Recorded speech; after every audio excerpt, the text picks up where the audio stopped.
Player अगर federation के against जवाब चक रहा है, एक टिफ आ रही है, तो वो एक बहुत वड्डी गल है, बहुत संगीन गल है।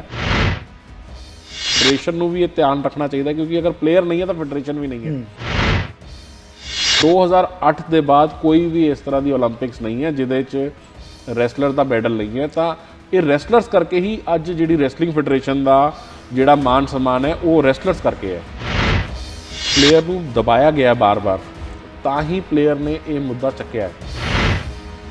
वूमेन रैसलिंग नूं रेवोलूनाइज जिहड़ा रेवोल्यूशन आया वो फोगाट फैमिली नूं ही क्रेडिट जाता है, और खासकर महावीर फोगाट नूं।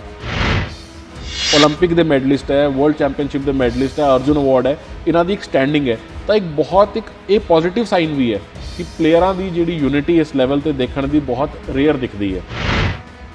सारे प्लेयर इन्हें पब्लिक के अगे बोल रहे हैं कि भी साडे नाल गलत होया है या कई कुड़ियां नाल गलत हो रहा है, तो उन्होंने कोल कोई ना कोई मैनूं लगदा कि जरूर कोई ना कोई इस तरह की चीज़ होएगी, और ताही वो सब तो वड्डी अथॉरिटी नाल गल करना चाहती है, क्योंकि वो चीज़ ते एक्शन होना देखना चाहते हैं। जो फेडरेशन बनती है वो कोई प्लेयर्स का बहुत बड़ा स्टेक नहीं होता, प्लेयर सिर्फ खेड रहे हैं, उन्होंने करियर जरूर उत्थे दाव ते हुंदा, बट उन्होंने फेडरेशन बनाने कोई स्टेक नहीं होंदा।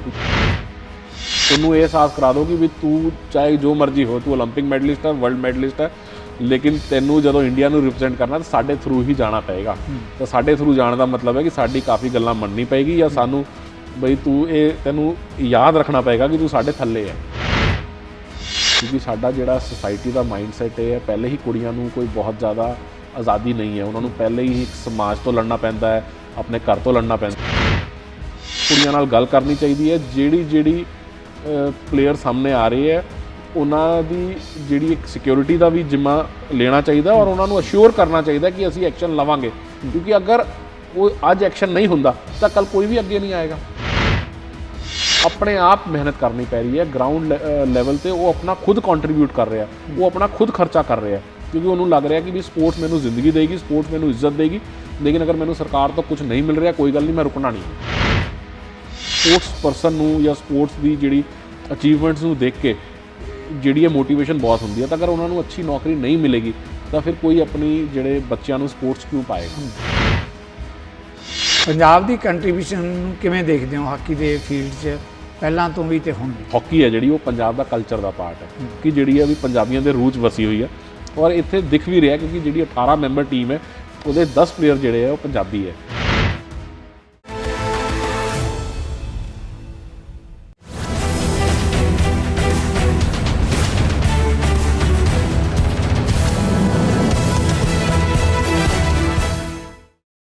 आमनो सामने प्रोग्राम जगतार सिंह सिद्धू वालों दर्शकों को सत श्री अकाल, स्वागत है।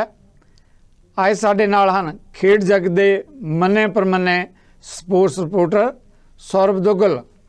कौमी ते कौमांतरी पद्धर के बहुत सारे मैच इन्होंने कवर किए है। इस तो भी इलावा इन्हों वालों स्पोर्ट्स नाल जुड़े मुद्दों पर बहुत चर्चित किताब लिखी गई है। प्रैस क्लब के जाने पहचाने प्रधान ने। अज आप इन्हां नाल सवाल लवांगे कि स्पोर्ट्स के अंदर की वर्तारा है, आखिर क्यों अजिही स्थिति बनी है कि महिला पहलवान उन्होंने अपनी फेडरेशन के प्रधान के खिलाफ जिनसी शोषण के दोष लाने पै रहे हैं, किहो जिहियां परिस्थितियां।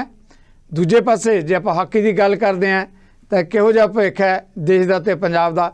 इन्हां सारे मुद्दों पर आपां सवाल लवांगे। आओ पहलां आपां मेहमान का स्वागत करते हैं। दुग्गल जी, साडी बेनती प्रवान करके तुसीं साडे चैनल ते पैनल ते आए हो, जी आयन बहुत बहुत स्वागत है। Thank you very much sir ji Duggal साहब, पहला सवाल जिदा मैं जिक्र किया है, आखिर क्यों ये स्थिति इस देश के अंदर पैदा हुई है कि जिहड़ियां महिला पहलवान हैगियां उन्होंने वालों अपनी फेडरेशन के प्रधान के खिलाफ जिनसी शोषण के दोष लाए गए है, जिन्हां च जानी पहचानी खिडारन हैगी है, फोगाट है, मलिक है, इदां ही बजरंग पूनी है। इन्हां सारिਆਂ ਵੱਲੋਂ ਇਹ नहीं कि लुकी छिपी गल है, बकायदा प्रैस कॉन्फ्रेंस करके एलीगेशन और जंतर मंतर ते धरना दिता जा रहा है। सर देखिए, अगर ਅਸੀਂ ਗੱਲ ਕਰੀਏ, क्योंकि ਜਿਹੜਾ खिलाड़ी है जी वो फेडरेशन के अधीन रहिंदा है, क्योंकि जो टीम की सिलेक्शन होनी है, टीम ने जाना है, कैंप कदों होना है, नैशनल चैंपीयनशिप कदों है, वो सारा फेडरेशन ही तैयार करती है। तो प्लेयर जिहड़ा है वो एक तरीके नाल फेडरेशन के अंडर ही रहिंदा है। तो प्लेयर अगर फेडरेशन के अगेंस्ट जवाब चक रहा है, ਇੱਕ ਟਿਫ ਆ ਰਹੀ ਹੈ ਤਾਂ ਉਹ ਇੱਕ ਬਹੁਤ ਵੱਡੀ ਗੱਲ ਹੈ, ਬਹੁਤ ਸੰਗੀਨ ਗੱਲ ਹੈ, ਕਿਉਂਕਿ ਛੋਟੀ ਮੋਟੀ ਅਗਰ ਪਲੇਅਰ ਨੂੰ ਤਕਲੀਫ ਹੈ ਤਾਂ ਉਹ ਨਜ਼ਰਅੰਦਾਜ਼ ਕਰ ਦਿੰਦਾ ਹੈ। ਉਹ ਇਹ ਨਹੀਂ ਕਰਦਾ ਕਿ ਵੀ ਮੈਨੂੰ ਅਗਰ ਕੋਈ ਤਕਲੀਫ ਵੀ ਹੋ ਰਹੀ ਹੈ, ਮੈਨੂੰ ਕੋਈ ਚੀਜ਼ ਦੀ ਪ੍ਰੋਬਲਮ ਹੈ ਤਾਂ ਮੈਂ ਫੈਡਰੇਸ਼ਨ ਦੇ ਅਗੇਂਸਟ ਜਾ ਕੇ ਕਦਮ ਚੱਕਾਂ। ਮੰਨਿਆ ਜਾਂਦਾ ਕਿ ਖਿਡਾਰੀ ਵੱਡੇ ਦਿਲ ਵਾਲੇ ਹੁੰਦੇ ਆ, ਵੱਡੇ ਦਿਲ ਵਾਲੇ ਵੀ, ਔਰ ਇੱਕ ਸਿਚੁਏਸ਼ਨ ਇਸ ਤਰ੍ਹਾਂ ਦੀ ਹੈ ਕਿਉਂਕਿ ਪਲੇਅਰ ਨੇ ਜਿਹੜਾ ਹੈ ਖੇਡਣਾ ਫੈਡਰੇਸ਼ਨ ਦੇ ਅੰਡਰ ਹੈ, ਤਾਂ ਉਹ ਕਿਸੇ ਨਾ ਕਿਸੇ ਤਰੀਕੇ ਨਾਲ ਵੀ ਕਈ ਚੀਜ਼ਾਂ ਨੂੰ ਨਜ਼ਰਅੰਦਾਜ਼ ਕਰ ਦਿੰਦਾ ਹੈ ਜੀ। ਲੇਕਿਨ ਅੱਜ ਅਗਰ ਇੱਕ ਪੂਰੀ ਰੈਸਲਿੰਗ ਦੀ ਜਿਹੜੀ ਇੱਕ ਇਹਨਾਂ ਦੀ ਪਲੇਅਰ ਦੀ ਫਿਟਰਨਿਟੀ ਹੈ, ਪੂਰਾ ਇੱਕ ਪਲੇਅਰ ਦਾ ਇੱਕ ਕੁੰਡਬਾ ਇਹਨਾਂ ਦੇ ਅਗੇਂਸਟ ਜਾ ਰਿਹਾ ਫੈਡਰੇਸ਼ਨ ਤੇ, ਤਾਂ ਇੱਕ ਬਹੁਤ ਵੱਡੀ ਗੱਲ ਹੋਈ ਹੈ ਕਿ ਉਹਨਾਂ ਕੋਲ ਕੋਈ ਚਾਰਾ ਬਚਿਆ ਨਹੀਂ ਦੂਜਾ। ਤਾਂ ਇੱਕ ਇਹ ਗੇਮ ਵਾਸਤੇ ਵੀ ਬਹੁਤ ਹੀ ਇੱਕ ਤੁਸੀਂ ਕਹਿ ਸਕਦੇ ਹੋ ਕਿ ਇੱਕ ਸਪੋਰਟਸ ਵਾਸਤੇ ਹੀ ਬਹੁਤ ਗਲਤ ਹੈ, ਔਰ ਕਿੰਨਾ ਪਲੇਅਰਾਂ ਦਾ ਸ਼ੋਸ਼ਣ ਹੋਇਆ ਹੋਣਾ ਹੈ ਕਿ ਕਿਤੇ ਨਾ ਕਿਤੇ ਵੀ ਫੈਡਰੇਸ਼ਨ ਦੀ ਆਪਣੀ ਮਨਮਾਨੀ ਕੀਤੀ ਗਈ ਹੋਣੀ ਹੈ, ਕਿਉਂਕਿ ਪਲੇਅਰ ਨੂੰ ਇੱਕ ਰਿਸਪੈਕਟ ਪਲੇਅਰ ਜਿਹੜਾ ਇੱਕ ਪਾਲਦਾ ਕਿ ਬਈ ਠੀਕ ਹੈ ਮੈਂ ਦੇਸ਼ ਵਾਸਤੇ ਖੇਡ ਰਿਹਾ, ਮੇਰੀ ਅਚੀਵਮੈਂਟ ਹੋ ਰਹੀ ਹੈ, ਕਿਉਂਕਿ ਫੈਡਰੇਸ਼ਨ ਨੂੰ ਵੀ ਇਹ ਧਿਆਨ ਰੱਖਣਾ ਚਾਹੀਦਾ ਕਿਉਂਕਿ ਅਗਰ ਪਲੇਅਰ ਨਹੀਂ ਹੈ ਤਾਂ ਫੈਡਰੇਸ਼ਨ ਵੀ ਨਹੀਂ ਹੈ। ਅੱਜ ਅਸੀਂ ਰੈਸਲਿੰਗ ਦੀ ਕਿਉਂ ਗੱਲ ਕਰ ਰਹੇ ਹਾਂ, ਕਿਉਂਕਿ ਰੈਸਲਿੰਗ ਜਿਹੜੀ ਹੈ ਆਮ ਲੋਕਾਂ ਤੋਂ ਜੁੜੀ ਹੋਈ ਖੇਲ ਹੈ, ਕਿਸਾਨੀ ਖੇਲ ਹੈ। ਤੁਸੀਂ ਪਿੰਡਾਂ 'ਚ ਰੈਸਲਿੰਗ ਦੇਖਦੇ ਹੋ, ਔਰ ਰੈਸਲਿੰਗ ਨੇ 2008 ਤੋਂ ਰੈਗੂਲਰ ਹਰ ਓਲੰਪਿਕ ਤੇ ਮੈਡਲ ਦਿੱਤੇ ਹੈ ਕਿ 2008 'ਚ ਸੁਸ਼ੀਲ ਕੁਮਾਰ ਦਾ ਮੈਡਲ ਸੀ, ਫਿਰ ਲੰਡਨ ਦੀ ਵਾਰੀ ਹੈ ਤਾਂ ਸੁਸ਼ੀਲ ਕੁਮਾਰ ਦਾ ਮੈਡਲ ਹੈ, ਯੋਗੇਸ਼ਵਰ ਦੱਤ ਦਾ ਹੈ, ਫਿਰ ਰੀਓ ਦੀ ਗੱਲ ਕੀਤੀ ਜਾਏ ਸਾਕਸ਼ੀ ਮਲਿਕ ਵੀ ਕੁੜੀਆਂ ਦਾ ਮੈਡਲ ਆ ਗਿਆ, ਉਹਦੇ ਬਾਅਦ ਫਿਰ ਟੋਕੀਓ ਓਲੰਪਿਕਸ ਦੀ ਗੱਲ ਕੀਤੀ ਜਾਏ ਰਵੀ ਦਹੀਆ, ਬਜਰੰਗ ਪੁਨੀਆ। ਤਾਂ 2008 ਦੇ ਬਾਅਦ ਕੋਈ ਵੀ ਇਸ ਤਰ੍ਹਾਂ ਦੀ ਓਲੰਪਿਕਸ ਨਹੀਂ ਹੈ ਜਿਹਦੇ 'ਚ ਰੈਸਲਰ ਦਾ ਮੈਡਲ ਨਹੀਂ ਹੈ। ਤਾਂ ਇਹ ਰੈਸਲਰਸ ਕਰਕੇ ਹੀ ਅੱਜ ਜਿਹੜੀ ਰੈਸਲਿੰਗ ਫੈਡਰੇਸ਼ਨ ਦਾ ਜਿਹੜਾ ਮਾਨ ਸਨਮਾਨ ਹੈ ਉਹ ਰੈਸਲਰਸ ਕਰਕੇ ਹੈ।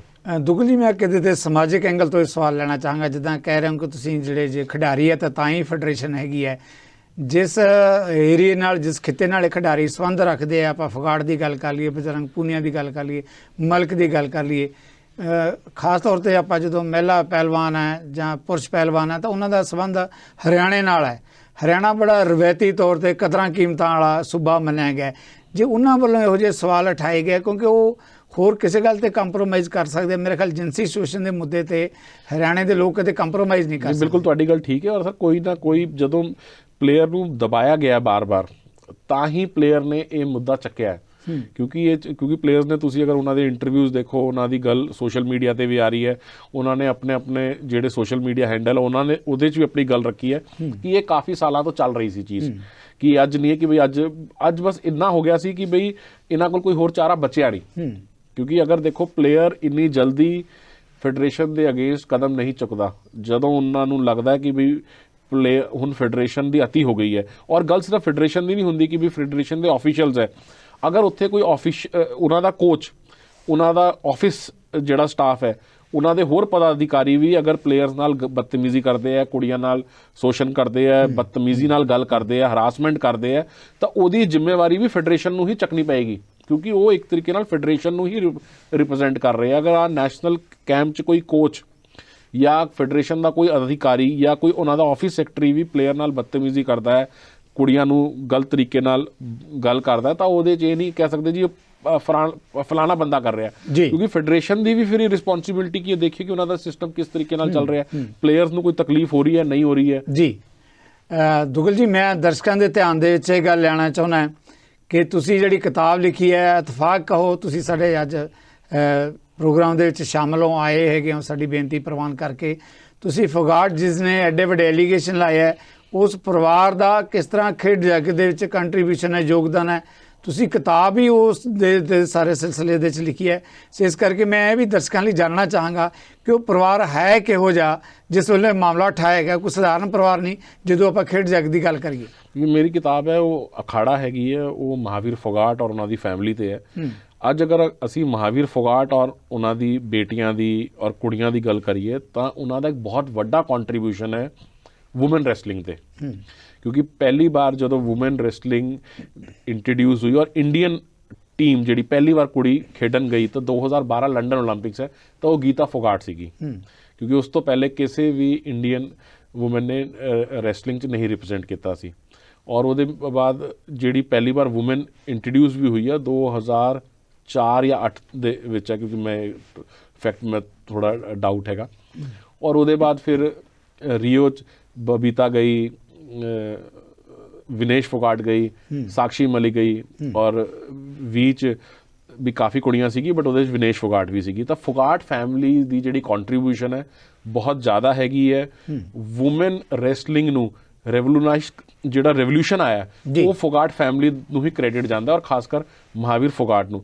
ਇਹਨਾਂ ਕੋਲ ਜਿਹੜਾ ਬਜਰੰਗ ਪੂਨੀਆ ਹੈਗੀ ਹੈ ਉਹ ਵੀ ਫੋਗਾਟ ਫੈਮਿਲੀ ਦੀ ਜਿਹੜੀ ਸਭ ਤੋਂ ਛੋਟੀ ਡਾਟਰ ਹੈ ਸੰਗੀਤਾ, ਉਹਦਾ ਹਸਬੈਂਡ ਹੈ। ਓਕੇ, ਤਾਂ ਤੁਸੀਂ ਦੇਖੋ ਕਿ ਵੀ ਜਿਹੜੀ ਫੈਮਿਲੀ ਹੈ ਉਹ ਰੈਸਲਿੰਗ ਦੇ ਹੀ ਆਲੇ ਦੁਆਲੇ, ਔਰ ਔਰ ਰੈਸਲਿੰਗ ਨੂੰ ਬਹੁਤ ਕੁਝ ਇਹਨਾਂ ਨੇ ਦਿੱਤਾ ਹੈ। ਵਿਨੇਸ਼ ਫੋਗਾਟ ਦੀ ਜਿਹੜੀ ਕੰਟਰੀਬਿਊਸ਼ਨ ਹੈ, ਜਿਹੜੀ ਕਿਉਂਕਿ ਵਿਨੇਸ਼ ਫੋਗਾਟ ਨੇ ਗੱਲ ਵੀ ਕੀਤੀ ਔਰ ਇੱਕ ਆਪਣੇ ਇੰਟਰਵਿਊ 'ਚ ਉਹਦੀ ਉਹ ਰੋ ਵੀ ਪਈ, ਤਾਂ ਤੁਸੀਂ ਦੇਖ ਸਕਦੇ ਹੋ ਪਲੇਅਰ ਨੂੰ ਕਿੰਨੀ ਉਸ ਚੀਜ਼ ਦੀ ਤਕਲੀਫ ਹੋਈ ਹੈ ਕਿ ਉਹਨੂੰ ਵੀ ਕਿੰਨਾ ਇੱਕ ਬੁਰਾ ਲੱਗ ਰਿਹਾ ਕਿ ਵੀ ਉਹਨੂੰ ਕਿ ਅਦਰਵਾਈਜ਼ ਪਹਿਲੇ ਇੰਟਰਵਿਊਜ਼ ਕੀ ਦਿੰਦੇ ਸੀ ਕਿ ਵੀ ਸਾਡੀ ਕੀ ਪਰਫਾਰਮੈਂਸ ਹੈ, ਅਸੀਂ ਕੀ ਮੈਡਲ ਲੈ ਕੇ ਆਵਾਂਗੇ ਜਾਂ ਸਾਡਾ ਕੀ ਮੈਡਲ ਆਇਆ, ਔਰ ਅੱਜ ਉਹਨਾਂ ਨੂੰ ਮੀਡੀਆ ਦੇ ਸਾਹਮਣੇ ਜਾਣਾ ਪੈ ਰਿਹਾ, ਲੋਕਾਂ ਦੇ ਸਾਹਮਣੇ ਜਾਣਾ ਪੈ ਰਿਹਾ ਕਿ ਸਾਨੂੰ ਜਿਹੜਾ ਹੈ ਕਿ ਵੀ ਫੈਡਰੇਸ਼ਨ ਤੰਗ ਕਰ ਰਹੀ ਹੈ ਜਾਂ ਸਾਨੂੰ ਕਿਹੜੀ ਚੀਜ਼ਾਂ ਦੀ ਤਕਲੀਫ ਹੈ। ਬਹੁਤ ਵੱਡੀ ਗੱਲ ਤੁਸੀਂ ਕਹਿ ਰਹੇ ਹੋ ਸੌਰਵ ਦੁੱਗਲ ਕਿ ਦੁਨੀਆ ਭਰ 'ਚ ਜਿਹੜੇ ਖਿਡਾਰੀਆਂ ਨੇ ਆਪਣੇ ਮੁਲਕ ਦਾ ਸਿਰ ਉੱਚਾ ਕੀਤਾ ਹੋਵੇ, ਅੱਜ ਉਹੀ ਜੰਤਰ ਮੰਤਰ ਜਿਹੜੀ ਸਾਡੀ ਦੇਸ਼ ਦੀ ਕੌਮੀ ਰਾਜਧਾਨੀ ਹੈ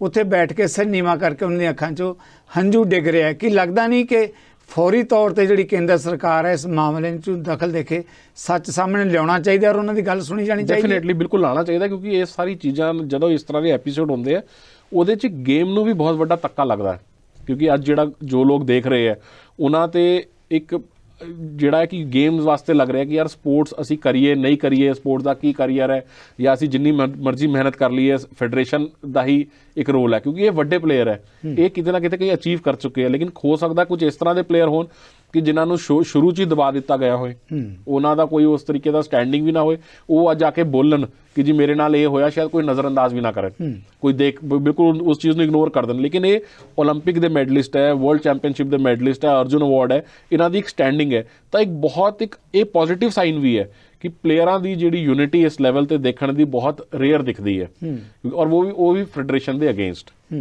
ਤਾਂ ਕੇਂਦਰ ਸਰਕਾਰ ਨੂੰ ਜ਼ਰੂਰ ਇਹਦੇ ਦਖਲ ਦੇਣਾ ਚਾਹੀਦਾ ਹੈ, ਔਰ ਜਿਹੜੇ ਰੈਸਲਿੰਗ ਫੈਡਰੇਸ਼ਨ ਦੇ ਪ੍ਰੈਜ਼ੀਡੈਂਟ ਆ ਉਹ ਖੁਦ ਬੀਜੇਪੀ ਦੇ ਮੈਂਬਰ ਆਫ ਪਾਰਲੀਮੈਂਟ ਹੈ, ਹੋਰ ਵੀ ਵੱਡੀ ਜ਼ਿੰਮੇਵਾਰੀ ਹੈ ਇੱਕ ਪਬਲਿਕ ਲਾਈਫ 'ਚ। ਤਾਂ ਇਹਦੇ 'ਚ ਤਾਂ ਸਪੋਰਟਸ ਮਿਨਿਸਟਰੀ ਦੇ ਇਲਾਵਾ ਜਿਹੜੀ ਸੈਂਟਰਲ ਲੀਡਰਸ਼ਿਪ ਹੈ ਉਹਨਾਂ ਨੂੰ ਵੀ ਦੇਖਣਾ ਚਾਹੀਦਾ ਹੈ ਔਰ ਇੱਕ ਗੱਲਬਾਤ ਕਰਨੀ ਚਾਹੀਦੀ ਹੈ, ਔਰ ਜਿੱਥੇ ਗਲਤੀ ਹੈ ਉਹ ਗਲਤੀ ਦੇ ਹਿਸਾਬ ਨਾਲ ਸਜ਼ਾ ਵੀ ਦੇਣੀ ਚਾਹੀਦੀ ਹੈ। ਬਿਲਕੁਲ, ਜਿਹੜਾ ਹੈਗਾ ਸੌਰਵ ਦੁੱਗਲ ਤੁਸੀਂ ਕਹਿ ਰਹੇ ਹੋ ਕਿ ਸਜ਼ਾ ਵੀ ਮਿਲਣੀ ਚਾਹੀਦੀ ਹੈ।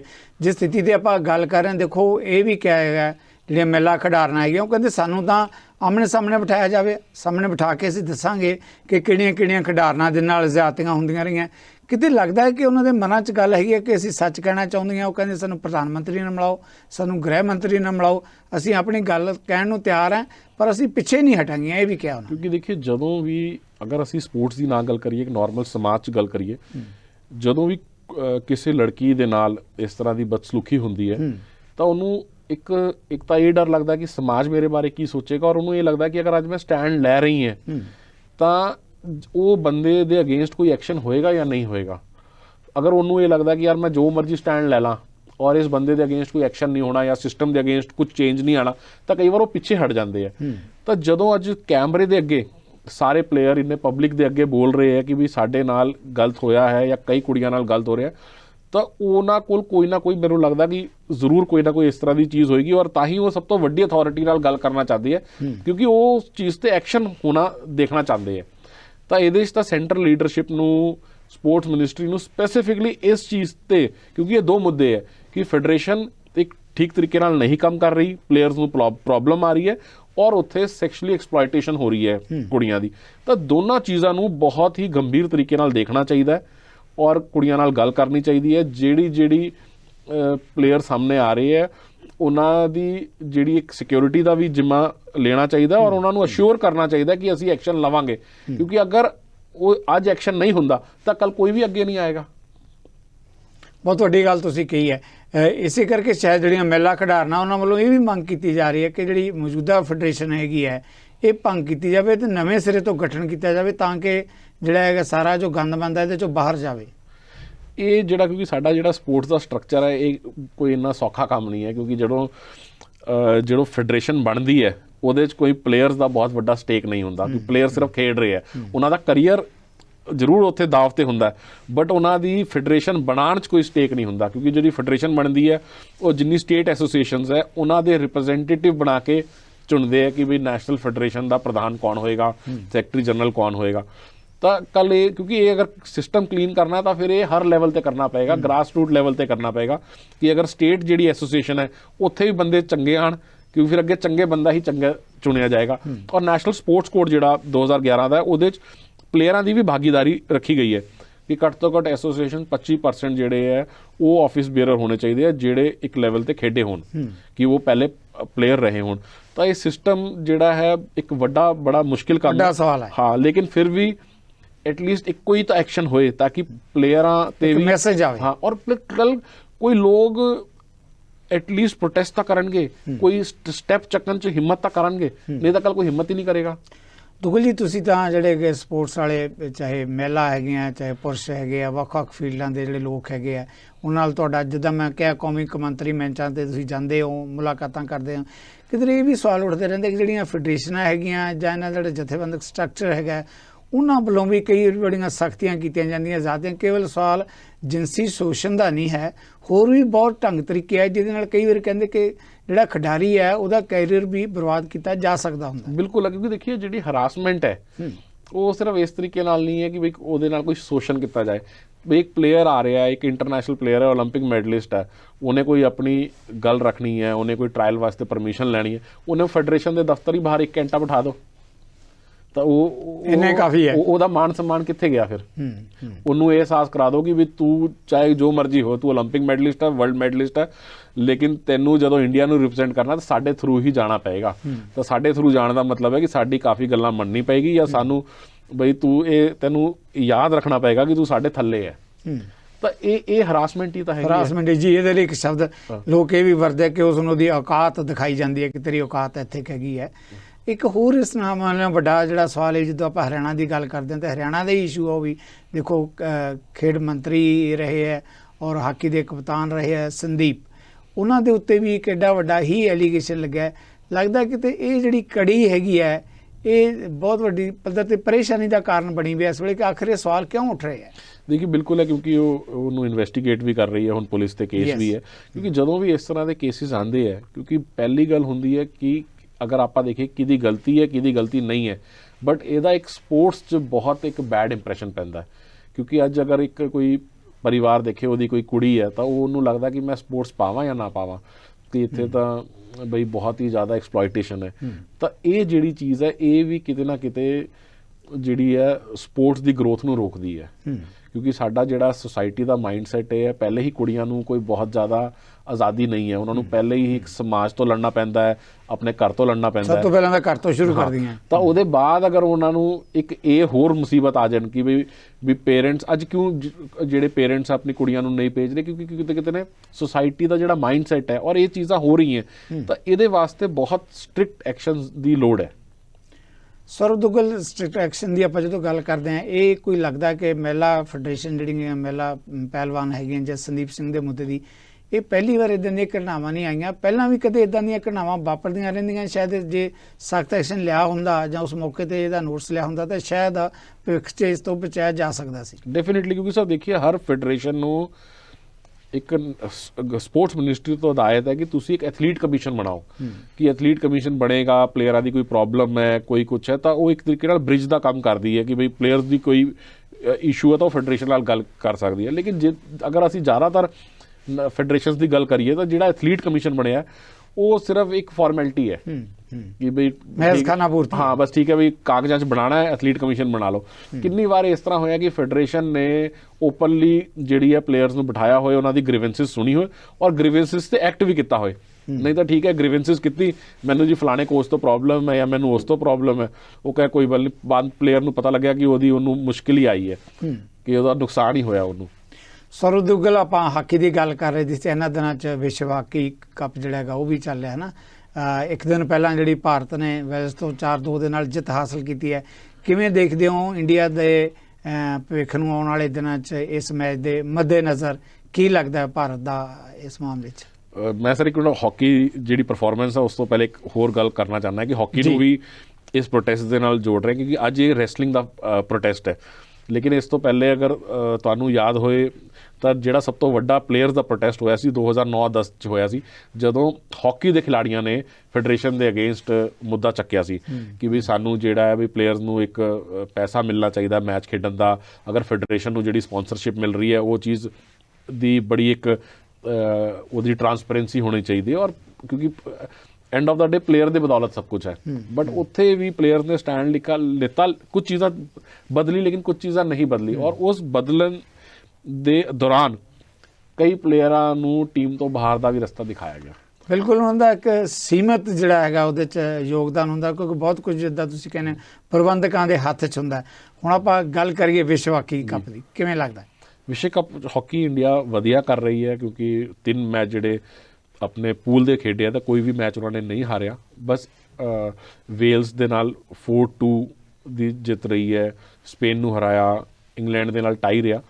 ਲੇਕਿਨ ਜਿਹੜਾ ਪੂਲ ਸਟੈਂਡਿੰਗ 'ਚ ਇੰਡੀਆ ਸੈਕਿੰਡ ਆਇਆ ਉਹ ਕਿਤੇ ਨਾ ਕਿਤੇ ਅੱਗੇ ਜਾ ਕੇ ਥੋੜ੍ਹੀ ਜਿਹੀ ਮੁਸ਼ਕਿਲ ਆ ਸਕਦੀ ਹੈ, ਕਿਉਂਕਿ ਇੰਡੀਆ ਅਗਰ ਪੂਲ ਟੌਪ ਕਰਦਾ ਤਾਂ ਉਹਦੀ ਇੱਕ ਤਾਂ ਡਾਇਰੈਕਟ ਕੁਆਟਰ ਫਾਈਨਲ 'ਤੇ ਕੁਆਲੀਫਿਕੇਸ਼ਨ ਹੁੰਦੀ ਔਰ ਉਹਦੇ ਨਾਲ ਜਿਹੜਾ ਸੈਕਿੰਡ ਔਰ ਥਰਡ ਟੀਮ ਦੂਜੇ ਪੂਲਸ ਦੀ ਹੈ ਉਹਨਾਂ ਨਾਲ ਉਹਨਾਂ ਦਾ ਮੁਕਾਬਲਾ ਹੁੰਦਾ। ਹਾਕੀ ਦੀ ਜਦੋਂ ਆਪਾਂ ਗੱਲ ਕਰਦੇ ਹਾਂ ਤਾਂ ਸੁਭਾਵਿਕ ਹੈ ਕਿ ਨਾਲ ਪੰਜਾਬ ਦੀ ਗੱਲ ਵੀ ਹੁੰਦੀ ਹੈ। ਪੰਜਾਬ ਦੀ ਕੰਟਰੀਬਿਊਸ਼ਨ ਨੂੰ ਕਿਵੇਂ ਦੇਖਦੇ ਹੋ ਹਾਕੀ ਦੇ ਫੀਲਡ 'ਚ, ਪਹਿਲਾਂ ਤੋਂ ਵੀ ਤੇ ਹੁਣ ਵੀ? ਦੇਖੀ, ਪੰਜਾਬ ਦੀ ਜਦੋਂ ਆਪਾਂ ਰੈਸਲਿੰਗ ਦੀ ਗੱਲ ਕੀਤੀ, ਆਪਾਂ ਹਰਿਆਣੇ ਦੀ ਗੱਲ ਕੀਤੀ, ਕਿਉਂਕਿ ਹਰਿਆਣੇ ਦਾ ਕਲਚਰ ਦਾ ਪਾਰਟ ਹੈ। ਤਾਂ ਸਿਮਿਲਰਲੀ ਜਿਹੜਾ ਪੰਜਾਬ ਹੈ ਉਹ ਹਾਕੀ ਹੈ ਜਿਹੜੀ ਉਹ ਪੰਜਾਬ ਦਾ ਕਲਚਰ ਦਾ ਪਾਰਟ ਹੈ, ਕਿ ਜਿਹੜਾ ਪੰਜਾਬੀ ਹੈ ਉਹ ਆਪਣੇ ਆਪ ਨੂੰ ਹਾਕੀ ਦੇ ਨਾਲ ਜਿਹੜਾ ਐਸੋਸੀਏਟ ਕਰਦਾ ਕਿ ਇੱਕ ਪੰਜਾਬੀ ਆਪਣਾ ਸਰਕਲ ਸਟਾਈਲ ਕਬੱਡੀ ਹੋ ਗਈ ਔਰ ਇੱਕ ਹਾਕੀ ਹੋ ਗਈ। ਤਾਂ ਮਤਲਬ ਜਿਹੜੀ ਹੈ ਵੀ ਕਹਿ ਸਕਦੇ ਹੋ ਹਾਕੀ ਜਿਹੜੀ ਹੈ ਵੀ ਪੰਜਾਬੀਆਂ ਦੇ ਰੂਹ 'ਚ ਵਸੀ ਹੋਈ ਆ ਔਰ ਇੱਥੇ ਦਿਖ ਵੀ ਰਿਹਾ, ਕਿਉਂਕਿ ਜਿਹੜੀ 18 ਮੈਂਬਰ ਟੀਮ ਹੈ ਉਹਦੇ 10 ਪਲੇਅਰ ਜਿਹੜੇ ਆ ਉਹ ਪੰਜਾਬੀ ਹੈ, ਵੀ ਪੰਜਾਬ ਦੇ ਰਹਿਣ ਵਾਲੇ। ਤਾਂ ਇੱਕ ਬਹੁਤ ਵੱਡੀ ਕੰਟਰੀਬਿਊਸ਼ਨ ਹੈ। ਬਿਲਕੁਲ, ਜਦੋਂ ਪੰਜਾਬੀਆਂ ਦੇ ਯੋਗਦਾਨ ਨੂੰ ਆਪਾਂ ਹਾਕੀ ਦੇ ਫੀਲਡ ਦੇਖਦੇ ਹਾਂ, ਆਪਾਂ ਪੰਜਾਬ ਦੇ ਇਸ਼ੂ 'ਤੇ ਸਿੱਧੇ ਤੌਰ 'ਤੇ ਜੇ ਆਈਏ, ਪੰਜਾਬ ਦੇ ਵਿੱਚ ਜਿਹੜਾ ਹੈਗਾ ਸਪੋਰਟਸ ਦੀ, ਆਪਾਂ ਹਾਕੀ ਦੀ, ਦੂਜੇ ਡਿਫਰੈਂਟ ਜਿਹੜੇ ਹੈਗੇ ਫੀਲਡ ਆ ਉਹਨਾਂ ਦੀ ਗੱਲ ਕਰੀਏ, ਲੱਗਦਾ ਨਹੀਂ ਕਿ ਜੇ ਸਰਕਾਰਾਂ ਵੱਲੋਂ ਧਿਆਨ ਦਿੱਤਾ ਜਾਵੇ ਤਾਂ ਜਿਹੜੇ ਪੰਜਾਬ ਦੇ ਖਿਡਾਰੀ ਹੈ ਜਾਂ ਜਵਾਨ ਹੈ, ਬੱਚੇ ਹੈ, ਉਹ ਬਹੁਤ ਕੁਝ ਅਚੀਵ ਕਰ ਸਕਦੇ ਆ ਪੰਜਾਬ ਲਈ ਤੇ ਦੇਸ਼ ਲਈ? ਨਹੀਂ, ਬਿਲਕੁਲ ਠੀਕ ਕਹਿ ਰਹੇ ਹੋ ਸਰ ਤੁਸੀਂ, ਕਿਉਂਕਿ ਜਦੋਂ ਆਪਾਂ ਗੱਲ ਕਰਦੇ ਹਾਂ ਪੰਜਾਬ ਦੀ ਕਿ ਵੀ ਪੰਜਾਬ ਦੇ ਜੇ ਉਹਨਾਂ ਗਵਰਨਮੈਂਟ ਤੋਂ ਸਪੋਰਟ ਨਹੀਂ ਹੈ ਜਾਂ ਡਰੱਗਸ ਦੇ ਇਸ਼ੂਜ਼ ਹੈ, ਤਾਂ ਕਿਤੇ ਨਾ ਕਿਤੇ ਪੰਜਾਬ ਦੇ ਪੋਟੈਂਸ਼ੀਅਲ ਨੂੰ ਅਸੀਂ ਇਗਨੋਰ ਨਹੀਂ ਕਰ ਸਕਦੇ। ਅਗਰ ਅੱਜ 18 ਜਣਿਆਂ 'ਚੋਂ 10 ਜਣੇ ਪੰਜਾਬ ਦੇ ਹੈ ਜੀ, ਤਾਂ ਯੂਥ 'ਚ ਟੈਲੈਂਟ ਵੀ ਹੈ ਔਰ ਉਹ ਦਿਖ ਵੀ ਰਿਹਾ।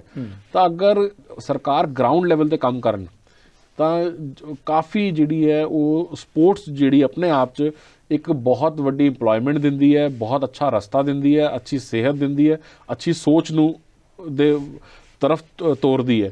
ਤਾਂ ਇੱਕ ਬਹੁਤ ਵੱਡੀ ਕੰਟਰੀਬਿਊਸ਼ਨ ਜਿਹੜੀ ਹੈ ਇਹ ਸਪੋਰਟਸ ਕਰ ਸਕਦੀ ਹੈ ਸੋਸਾਇਟੀ ਦੀ ਅਪਲਿਫਟਮੈਂਟ ਵਾਸਤੇ, ਸੋਸਾਇਟੀ ਦੀ ਬੈਟਰਮੈਂਟ ਵਾਸਤੇ।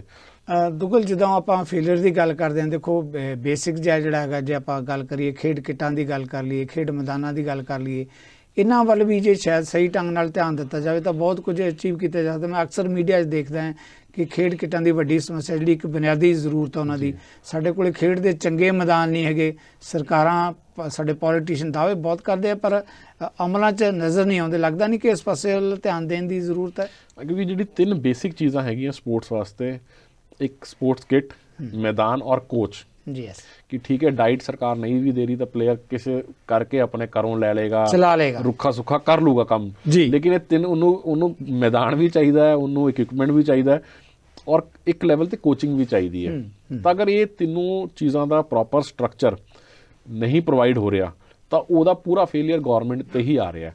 ਕਿਉਂਕਿ ਜਿਸ ਤਰ੍ਹਾਂ ਤੁਸੀਂ ਦੇਖੋ, ਅਗਰ ਅਸੀਂ ਐਜੂਕੇਸ਼ਨ ਦੀ ਗੱਲ ਕਰੀਏ ਇੱਕ ਵੱਡੇ ਪੱਧਰ ਤੇ, ਤਾਂ ਲੋਕਾਂ ਨੇ ਆਪਣੇ ਬੱਚਿਆਂ ਨੂੰ ਵੀ ਸਰਕਾਰੀ ਸਕੂਲ 'ਤੇ ਨਾ ਪਾ ਕੇ ਅਸੀਂ ਪ੍ਰਾਈਵੇਟ ਸਕੂਲ 'ਚ ਪਾਵਾਂਗੇ, ਤਾਂ ਕਿਤੇ ਨਾ ਕਿਤੇ ਇੱਕ ਗਵਰਨਮੈਂਟ ਦਾ ਪੂਰਾ ਫੇਲੀਅਰ ਹੋਇਆ, ਇੱਕ ਸਿਸਟਮ ਦਾ ਫੇਲੀਅਰ ਹੋਇਆ ਕਿ ਗਵਰਨਮੈਂਟ ਸਕੂਲ 'ਚ ਅੱਛੀ ਪੜ੍ਹਾਈ ਸ਼ਾਇਦ ਨਹੀਂ ਹੁੰਦੀ।